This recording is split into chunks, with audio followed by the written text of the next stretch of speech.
Hi guys! Thanks for watching my channel. Meron tayong re-review ngayon.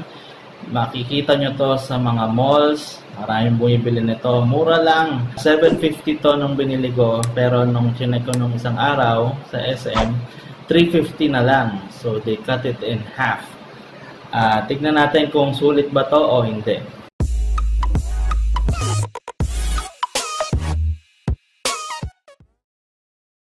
Four stages na filtration ng tubig, no?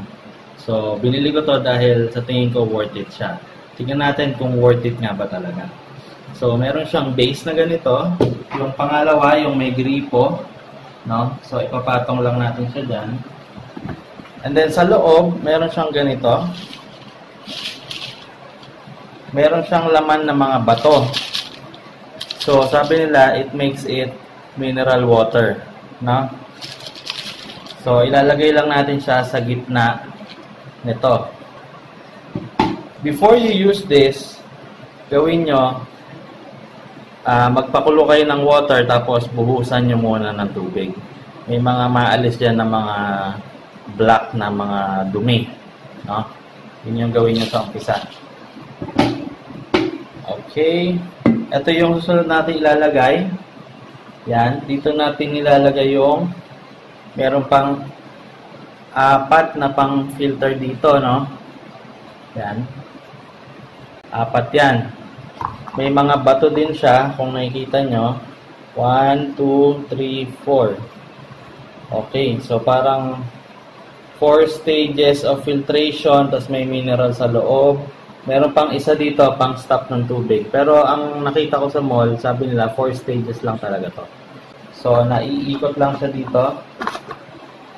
Ang gawin natin, hugasan din muna natin to bago natin siya ikabit. So, i-roscas nyo lang siya dyan. Tapos, ipapatong natin siya dito. Meron pang isa. Dito naman yung dome na tinatawag nila. Pang filter. Nakakabili rin ito ng replacement sa mga hardware stores. Sa Ace. Dami doon. Okay?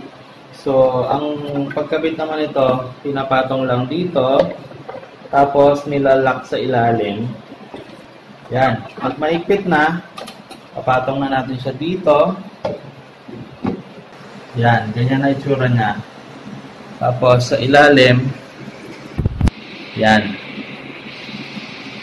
Okay. So, pang stopper yan, para konti-konti lang ang drop ng tubig. Papunta dun sa 4 stages of filtration. So, lalagyan lang natin siya ng tubig dito sa ibabaw. No? And then, tatakpan lang natin ng covering na ganito. Yan. Ganun lang. Tapos, pwede ka nang kumuha ng tubig dito. So, itry na natin siya. Okay, ang next step natin, pag-ihiwa-hiwalayin natin ulit lahat ng components. Yan. Tapos, yan.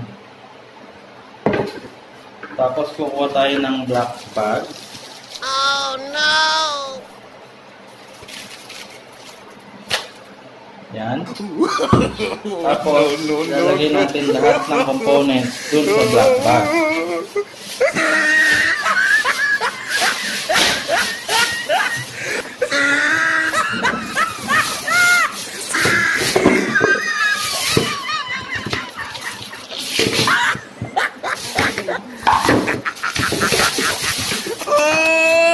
He tried it.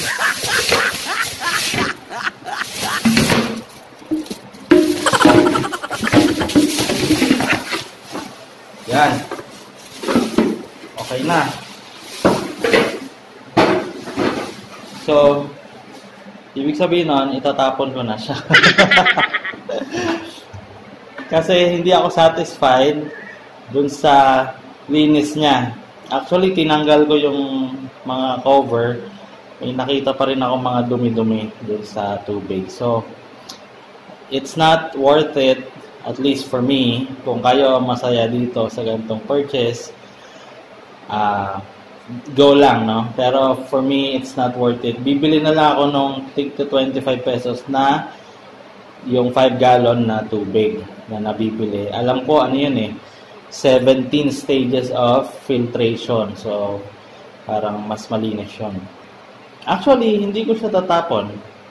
Ibibigay ko siya, lalabas ko siya sa gate, baka may pumulot na may gusto na basurero or kung sino man ang mapadaan, no? Sayang din eh, kasi baka mapakinabangan ng iba. Thank you so much! I hope you enjoyed this video and na may natutunan kayo. Keep safe, stay at home, save lives.